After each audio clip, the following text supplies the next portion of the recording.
C'est une audience solennelle d'une 5e République prête à mettre fin à l'impunité et au détournement des biens publics.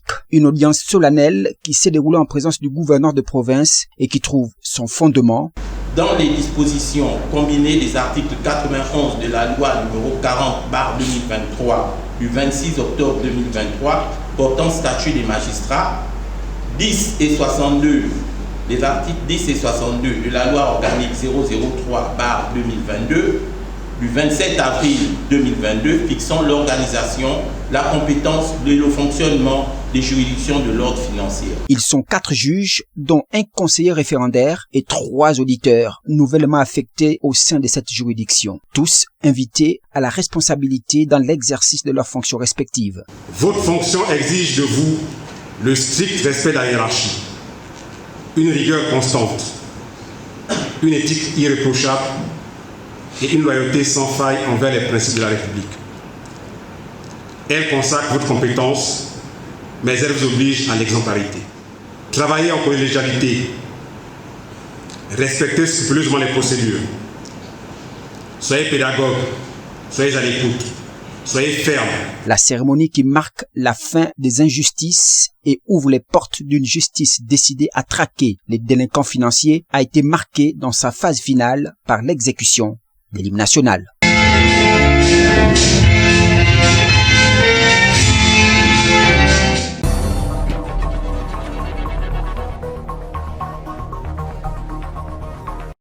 Cette buse, source de panique ici au quartier Ibanga. Avec le poids de l'âge, la buse ne supporte plus non seulement le passage de véhicules, mais surtout de l'écroulement de terre qui malheureusement perturbe le passage des eaux, provoquant de fortes inondations. Les victimes, ce sont les habitants de cette maison qui sont obligés de prendre des initiatives personnelles pour tenter de déboucher cette buse. Mais tout semble être difficile pour ces jeunes. Nous sommes en train de creuser la buse, l'inondation puisse diminuer un peu. Ça fait pratiquement, depuis que la buse a été créée ici, quand ils ont tracé les routes, ils nous ont mis cette buse-là. Depuis le temps, la buse elle est bouchée. À Ibanga, Pola, on est inondé et on perd des appareils ici. Donc on demande vraiment le secours à l'État, au chef de l'État, au président plus côté olympiquement, de nous venir en aide. Vraiment, c'est un problème grave. On a du mal à rentrer dans cette buse. Ça s'inonde parce qu'elle est bouchée. La terre elle est pleine à l'intérieur. Donc l'eau a du mal à circuler. L'eau revient dans les maisons et ça casse les maisons complètement. Un cri d'alarme a été donc lancé aux autorités, surtout en cette période.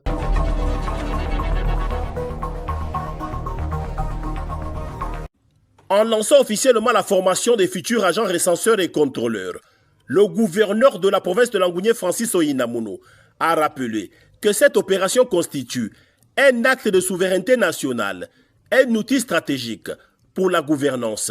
Il est un acte de souveraineté, un miroir fidèle de notre société, un outil indispensable pour orienter les politiques publiques, planifier le développement et garantir une répartition équitable des ressources. Il est, en somme, un pilier de notre démocratie et de notre avenir commun. L'activité de ce jour visait à donner des rudiments aux futurs agents recenseurs et aux contrôleurs afin de collecter des données actualisées sur la population gabonaise, démographique, profil socio-économique, conditions d'habitation nécessaires à la planification et au suivi des politiques publiques. Après la formation, les candidats qui seront retenus, après l'évaluation qui sera faite, ces candidats-là seront affectés dans leurs différents lieux d'affectation. Nous allons essayer de tenir compte de la situation géographique de chaque candidat, de leur lieu de résidence, afin de pouvoir les envoyer chez eux. Le RGPL permettra de mieux connaître la population et de planifier les écoles, hôpitaux et infrastructures selon les réalités locales dans une logique d'équité territoriale.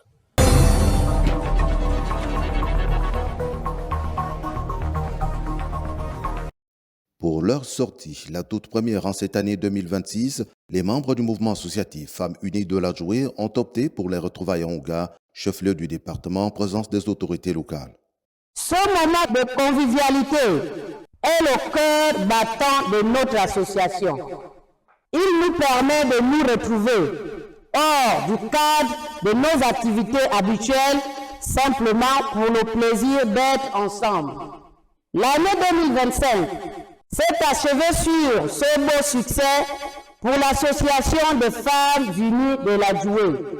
Une occasion pour elle de faire le point des démarches administratives entamées en 2025 par cette structure naissante. Grâce à votre énergie et à votre engagement, nous avons pu avoir des avancées significatives sur le plan administratif. Rien de tout cela ne serait possible sans nos membres qui donnent de leur temps sans compter. Un grand merci également à la première dame, Madame Zita Oligingema, qui ne cesse de nous soutenir depuis le début de cette aventure.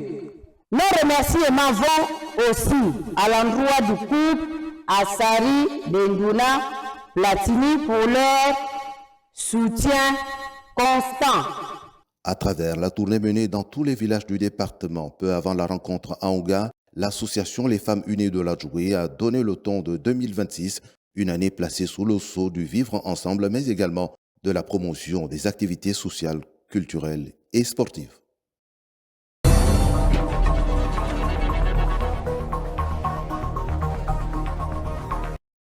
Une habitation construite en matériaux de récupération et en dégradation depuis des années. C'est dans ce logement vieillissant que la veuve Ngoyi Pauline vit son 3e âge. Au hasard des découvertes, l'autrice du concept Cœur d'une mère a fait sa rencontre. J'avoue que je ne la connaissais pas, je ne l'avais jamais vue.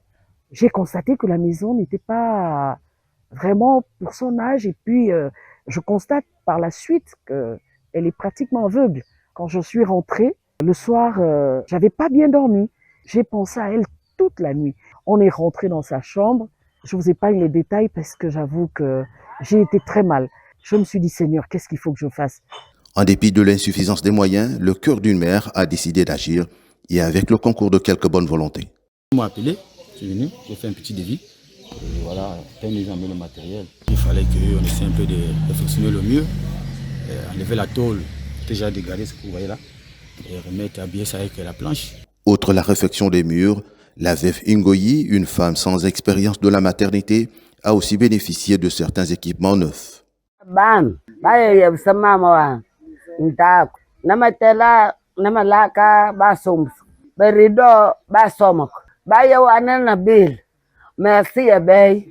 personnellement, j'ai pas cherché à savoir.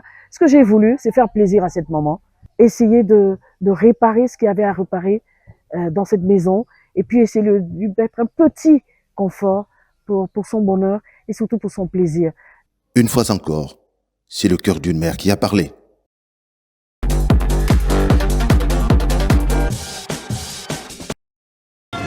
Tous les mois, c'est le même rituel. Louis Kaloumé se rend à la banque avec un mince espoir, celui de pouvoir retirer son salaire d'enseignant. Mais à son arrivée, le constat est toujours identique. Les portes restent fermées. Depuis la chute de Goma aux mains du M23 en janvier 2025, la plupart des établissements bancaires n'ont pas rouvert. Faute d'alternative, il doit alors passer par des agences de téléphonie mobile pour transférer l'argent au prix de nombreuses commissions. On perd une affaire de 5% de ce que nous recevons. Imaginez-vous quand quelqu'un reçoit 300 000 francs, il y a d'abord des retenues bancaires et puis les réseaux vous imposent le fait de le faire quitter dans les comptes bancaires vers la carte SIM, il y a d'autres pourcentages là-bas. Et de le faire quitter de la carte SIM vers le cash, il y a d'autres retenues. 5%, un chiffre qui peut sembler anodin, mais pour des milliers de fonctionnaires encore payés par les autorités congolaises, ces commissions représentent une charge supplémentaire, accentuant leur précarité. À cela s'ajoutent les retards et les délais à répétition. Pour Kinshasa, qui cherche à maintenir l'unité de l'administration sur tout le territoire, la situation est particulièrement complexe. Comment payer les agents de l'État dans des zones qu'elle ne contrôle plus, où les revenus lui échappent? Le gouvernement congolais reconnaît ces difficultés. Mais le plus important, c'est que ce salaire puisse arriver même en temps de guerre. Parce que ça montre que aucun Congolais n'est oublié par la mère patrie. Et cette situation est amenée à durer. Les banques devraient rester fermées dans tous les territoires occupés afin d'empêcher que des fonds soient utilisés pour financer les rebelles du M23.